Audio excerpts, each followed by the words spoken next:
Greetings. Hi, I'm Christine, and today I'm going to teach you how to draw a West Indian manatee. So in this quick tutorial, we'll start off in graphite pencil outline, and then we'll shade with a darker shading pencil, and we'll do some blending with a blending stomp, and some erasing with a fine-tipped eraser, and then we'll do some highlights and shadows and details of the eyes and the whiskers with a fine-tipped pen. So let's get started. So let's just start. I'm just got this little mechanical pencil, and I'm just getting the angles of the whole body just real quick. So we're going to see how giant that head is. So just think of light angles right now, no erasing. And we'll go to each of the parts later. So no worries, even if you can't see my pencil. The whole idea is to just move very quickly, just getting some proportions, just some general widths and heights. This guy or gal is about as wide as an 8.5-inch paper here. Just placing it on the paper so we have room for everything. Super light and loose, very gentle, just touching very gently, getting that angle of the right eye, the snout. And I do this, I go over the whole animal several times as if I'm actually sketching in the wild or at a zoo or aquarium or natural history museum. So that in case it swims away, I will at least have a little bit of every part of the body, and I can firm those up later. Making sure my body is going almost to the edge of that paper. You can't trust your eyes, so you need to do a lot of double checking and measuring, what we call ground truthing in the sciences. Making sure what you see on the ground is true. Now is my first time. I'm just doing a little cleaning up of my tri lines. I just got that sausage-like body, the cute little plump sausage-like body, before we add the extremities. So before we add more details on the head and the flippers and the tail, we want to build that out, just like a builder is going to pour their cement foundation first before they start building the vertical walls of the house. So now I'm just lightly placing where that front left flipper is, and it's bent sharply underneath its neck, double checking its length.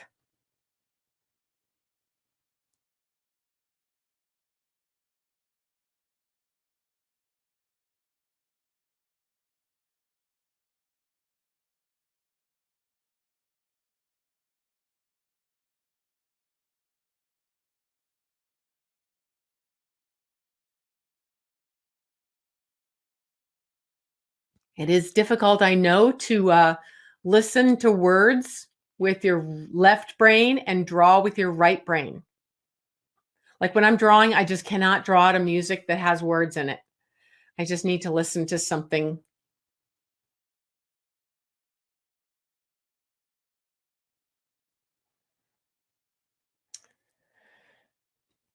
So you see, as I'm moving along, I'm getting a little bit firmer in my lines as I'm getting more confident of the anatomy here. We're going to look at that blue triangle there under the chest that differentiates the right and the left flipper. Firming up where that jawline is so that we can see that negative triangular shape and add that right flipper. Kind of looking at its length and its width.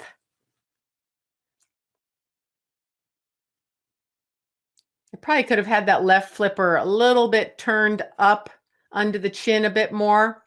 I think a little bit closer. There are bones underneath there, so don't get that too smooth.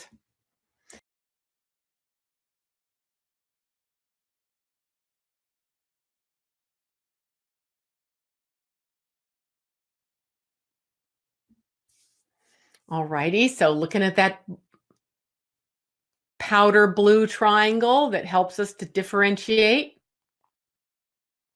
And noticing how that flipper is going to come all the way down to the edge of the picture almost. So don't necessarily trust your eyes. Double checking, always thinking of angles, alignments, proportions, negative shapes.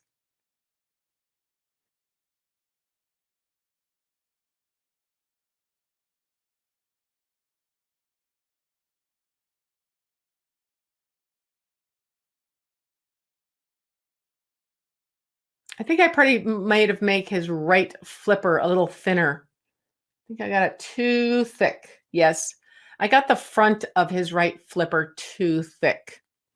Oh well.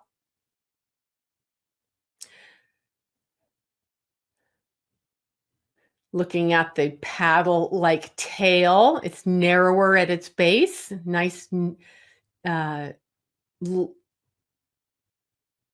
sort of like a 100-degree angle there between its rump and its tail. So we have that spatula-shaped tail. And it's a little bit shorter there on its right because it's farther away. It's kind of angled away. So just try to carefully get that angle correct. And it's wider than at the base.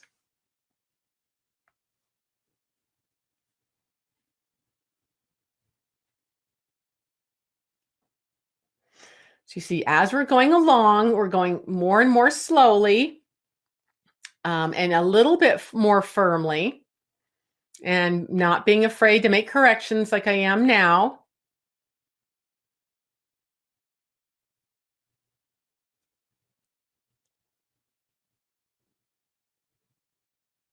Okie dokie. Now we're going to firm up the head. So we have a nice clear view of the head now. We're going to focus on really getting that detailed. Okay, but I'm just going to get that rump there, that line of the neck and the rump firmed up. Now we're going to add the head. So we have a nice close-up of the head. Noticing the pinpoint eyes, the snout. We see one nostril. And we see its big old proboscis-like snout. Kind of like an elephant, but shorter, but very much able to manipulate its food.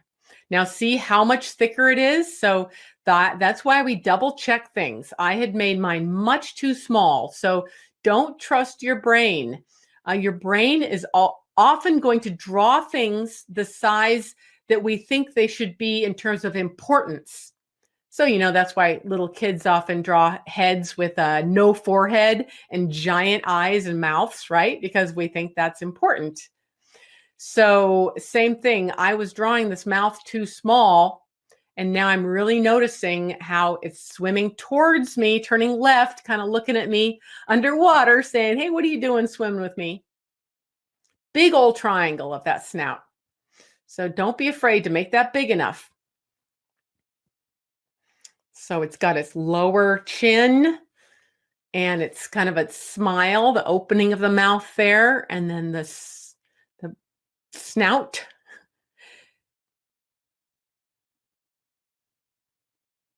And it's got sort of a dip there. If you remember, there was kind of 3 parts to that snout. The kind of fat, cheeky jowls, and the middle part, which is a little bit more firm.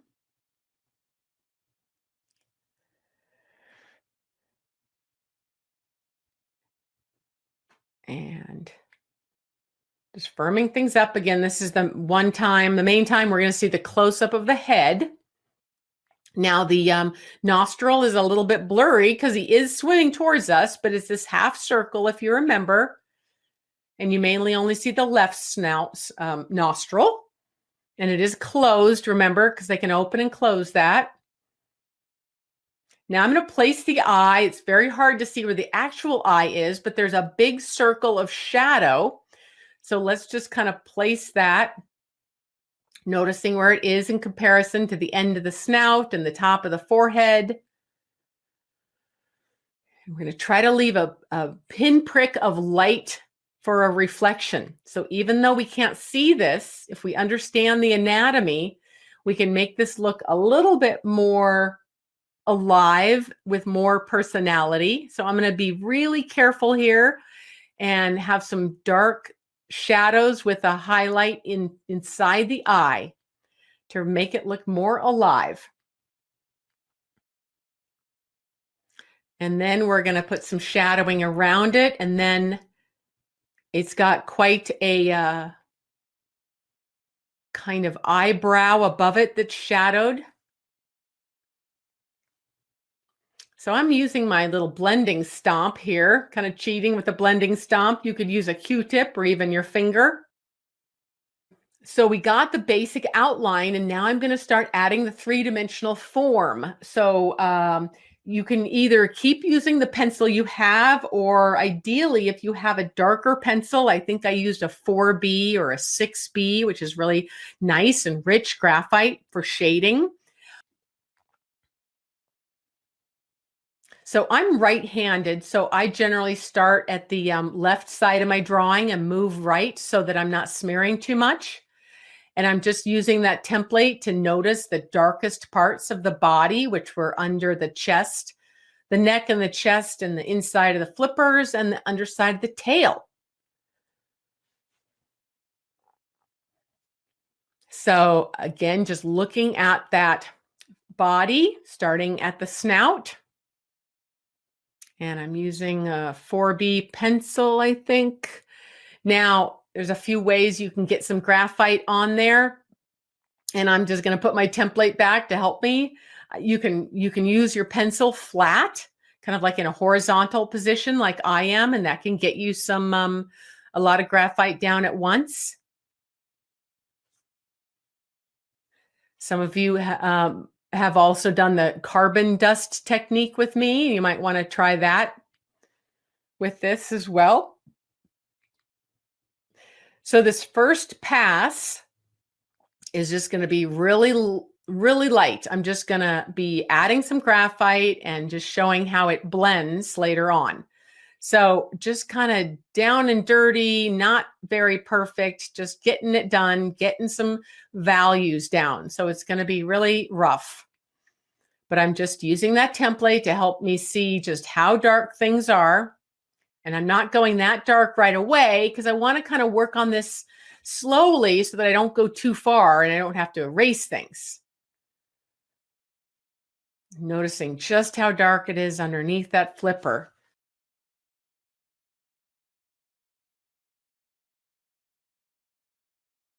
Okay, so anyway, I want you to always imagine when you're working on a drawing that you're actually there, you're noticing what time of day it is, what direction the light is coming from, whether it's sunny or cloudy, and that's really going to help to inform your drawing and also getting that three-dimensional form.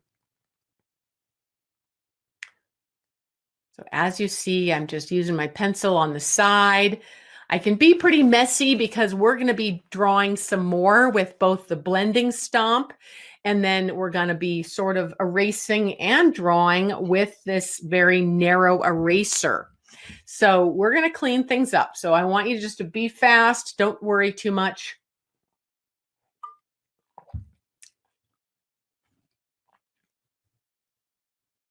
We're just getting some graphite down everywhere because the whole of this manatee is darker than the white of the paper, right? So no part of this manatee is going to be the white of the paper. So we're just getting some graphite everywhere.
Now we're not going to draw these fish that are underneath the belly here. So we're going to pretend the fish aren't there.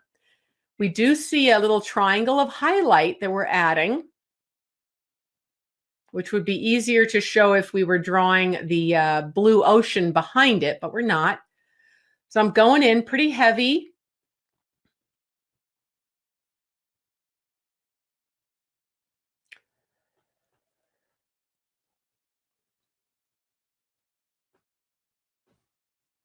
Just getting a little everywhere. And even under that tail, it's not one value, right? If we thought of values like from 0 of the white of the paper to 5 value as black, this would be a range of like values of, 3 and 4 and 4.5 maybe.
All right. So anyway, now you can see that just starting to use that blending stump, and I'm nowhere near dark enough. But like I said before, I like to do these in several layers so I don't go too far. And also because if my manatee decides to swim off, at least I'll have something. So I had some relative values, but they aren't dark enough yet. And I even kept drawing on this little guy today to get it even bolder, because sometimes it really helps to have a break for a few hours or a few days from a sketch you've been working on to see. It's easier to see the problems and the issues with it. And also to turn your sketch upside down with your photo upside down. Oh, Rich, great. I'm glad you got that. Thank you.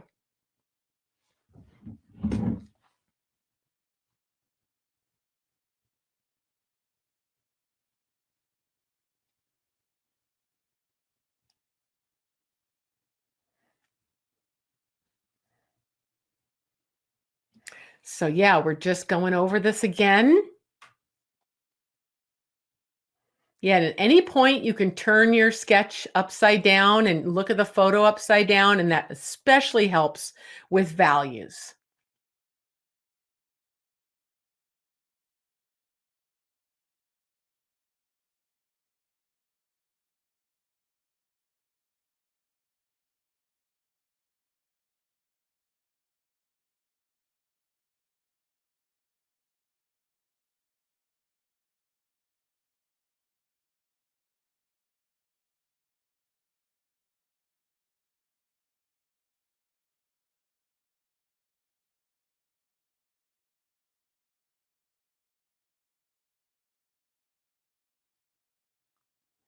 So how fast you're able to do this has a lot to do with the pencil you're using and how sharp or dull it is, how dark it is. But even with that left flipper, there are a lot of ranges of values just in that left flipper. While where you can see it's in the sun up on its shoulder, but it's tucked in under the neck and more shadowed. So every single structure also varies among its with its uh, with its values.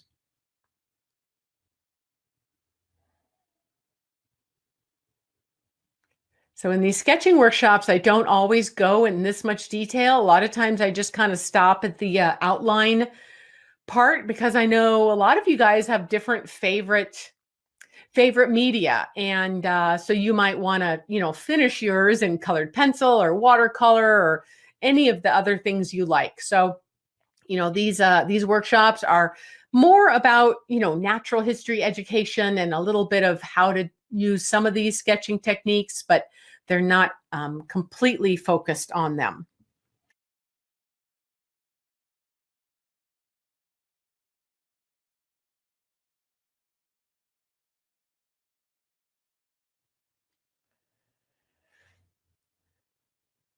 So, still looking pretty cartoony, but now I'm going with blending again. I like to go back and forth between adding some graphite and then adding some blending and just doing it a little bit so we don't get too far. So we don't have too much to erase. But generally, people are too tentative about getting those darkest values in. What I like to say is go big or go home, which I think the Olympic gold medal winning snowboarder Shaun White used to say. And I like to refer in my drawings to that. Go big or go home. So, don't be too wimpy, especially in getting those really dark values, because that's what's going to make this little sausage, submarine shaped manatee look as big and fat as he is. Okay, so now I'm showing you the snout here. So we can remind ourselves just how wrinkly it is, just how many vibrissae it has in it, and how there are these two parts of the cheek, and then the nostrils that are closed. So just as if you were sketching in the wild, and if your manatee changed position, hopefully you would still be able to keep working on a drawing because you would be understanding at this point its three-dimensional form, and even using this image of him swimming right towards us to still inform our textures and patterns and values we're going to put in him right now, right? This is just the most adorable picture. I would just love to kiss his little snout there, but technically you are not supposed to touch the manatees. So getting a little stronger with some of these shadows of these wrinkles. And again, if you went back to that live video we were watching earlier, you'll notice that they sort of have these characteristic wrinkles. They're not that random. There's often these three that are coming up from the lip and one near the eye.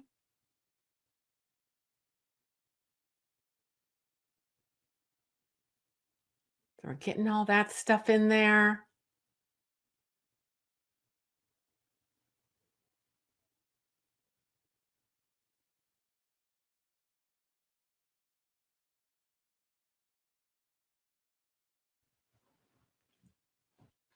Okay, so anyway, just went back to the side view there.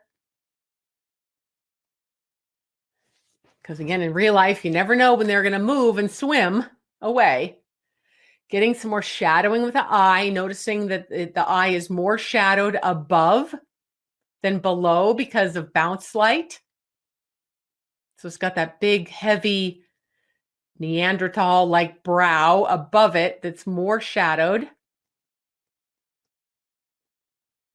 More of the wrinkles. Some of those wrinkles are quite deep, so we're really going to want to shadow those as we go. We're going to come back to those. This is our first round of getting the wrinkles of the body.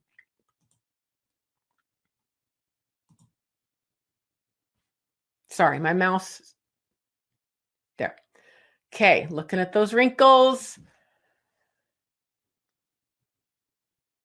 And this pencil, I think, is only a 4B. I probably could have used a 2B, I mean a 6B to get that graphite in there more quickly. And I'm doing some sharp, so I'm getting it in there a little bit quicker. You can see I added a little highlight with my eraser, which really helped to separate that chest from the right flipper.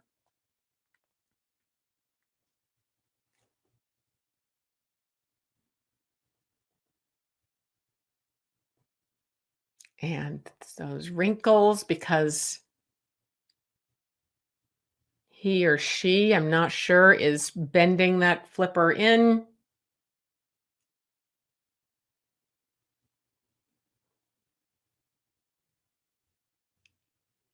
And we'll add more of the highlights later, but we're just focused more on the wrinkles right now and the darker values.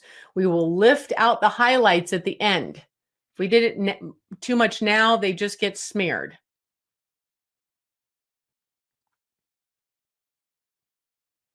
Along the top of the body, we have lots of textures, mainly of that dark algae. And you can just freehand that, do whatever you want with it, because obviously the algae is going to vary with the time of year and the size and age of the manatee and the species of algae. So just, freehand that, whatever you want to do.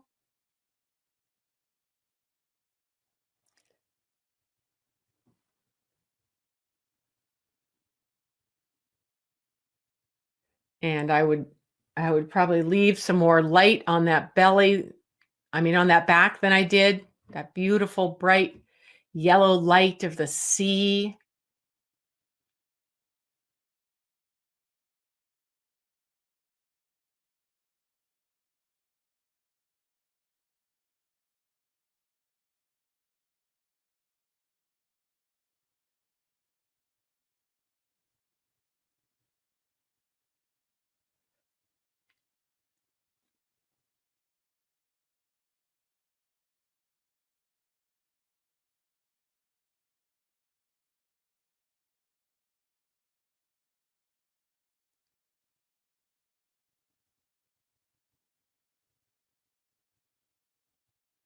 So again, starting at the head again and getting more details.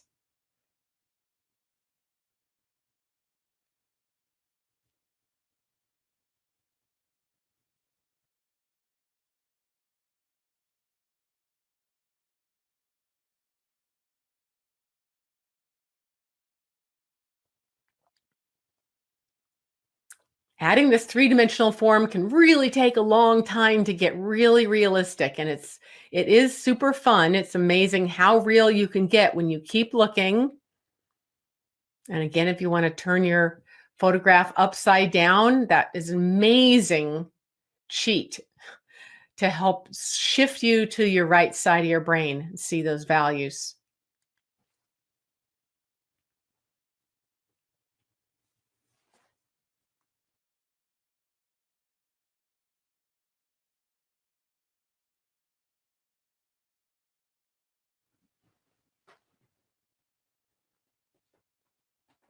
Getting those wrinkles and noticing these wrinkles are different depths.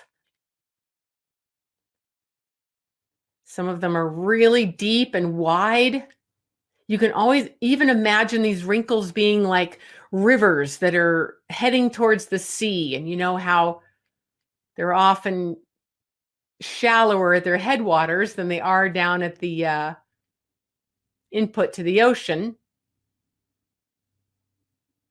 And they're going to have sort of some mesas on either side, like the Grand Canyon, right?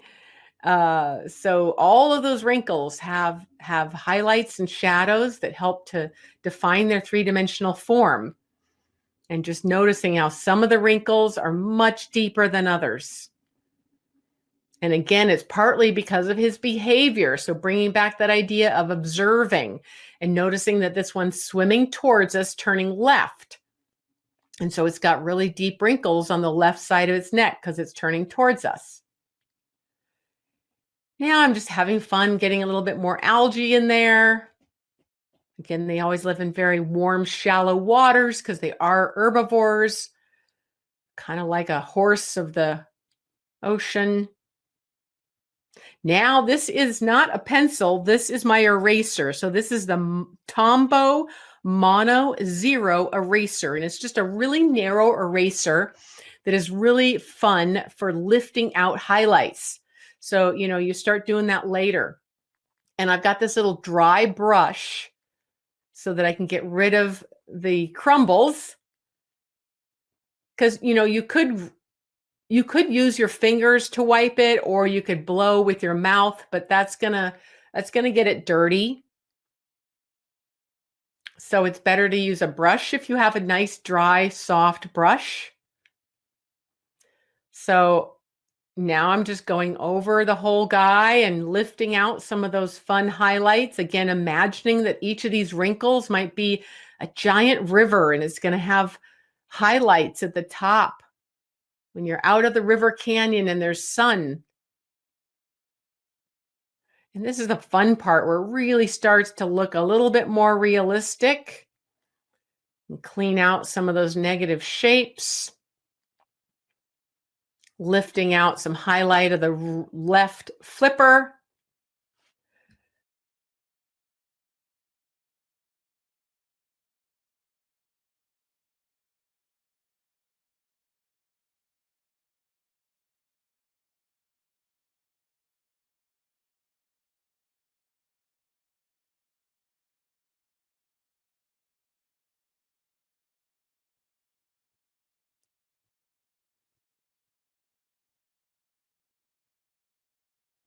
So it starts to get a lot more satisfying the closer you get to really getting those dark darks and those nice highlights with pulling out the brights.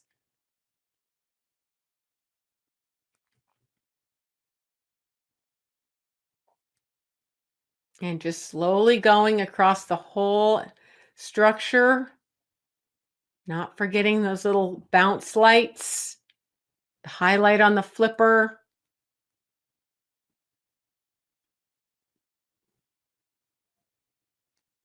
And again, you should have a triangular highlight under the flipper that I did not see in the photo.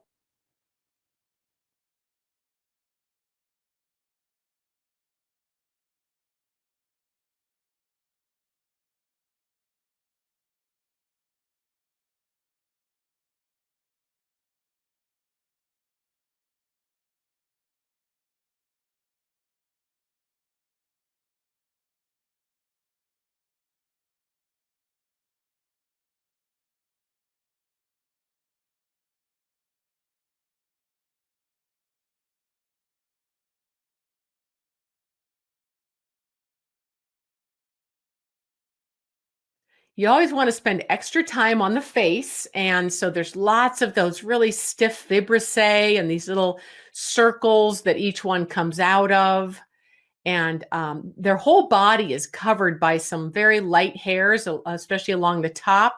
You can see where it's highlighted from the sun. There's kind of these sparse, stiff hairs because they are a mammal.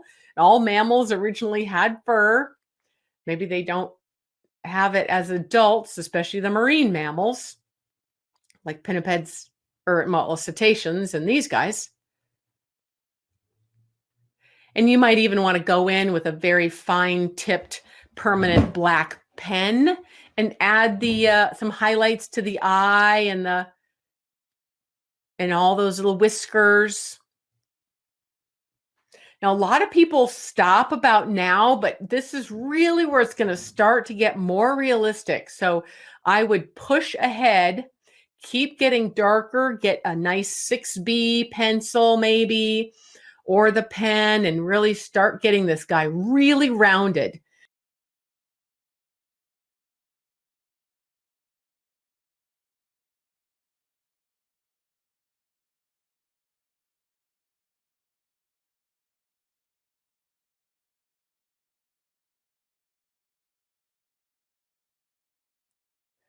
More emphasis on that eye, trying to make it look a little bit more alive than in the photograph because it is pretty harsh light, and we don't want him to look scary with just a hole for an eye. So I encourage you to spend some more time trying to make that look a little bit more friendly, that eye.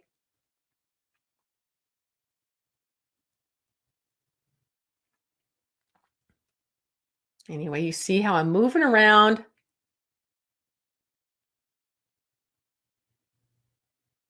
It's just easier to really get the values correct when you do it more slowly.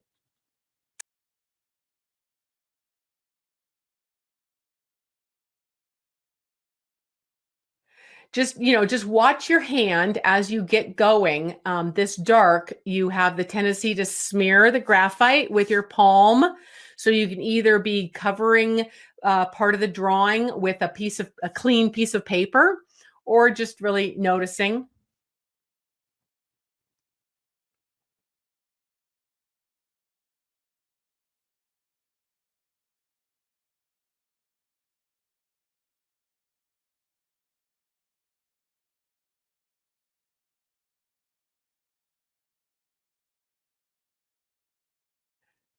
But you do want to have just a little bit of a highlight in the eye, but it is in pretty deep shadow because it is surrounded by a lot of blubber.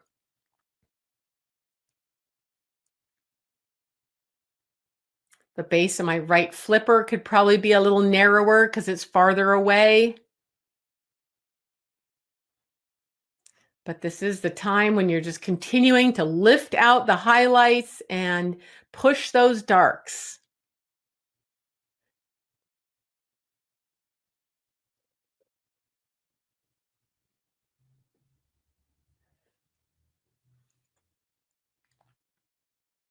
And there's no right or wrong way to do this. That's why it's just keep going back and forth, getting it closer. So I'm just playing with different materials back and forth, my different pencils and pens, whatever you have that works. I don't like to put too much emphasis in these workshops on, using or owning any particular material because I want you guys to be flexible because when you're in the field, I don't want you to just say, no, I can't draw that animal that I might never see again in my life because I don't have a 6B pencil. I want you to just kind of man up and use what you have. Well, I hope you enjoyed learning about the West Indian manatee and how to draw it. And if you want to learn a lot more about manatees and download this high resolution image to practice from, you can find it on the links below. Okay, see you next time.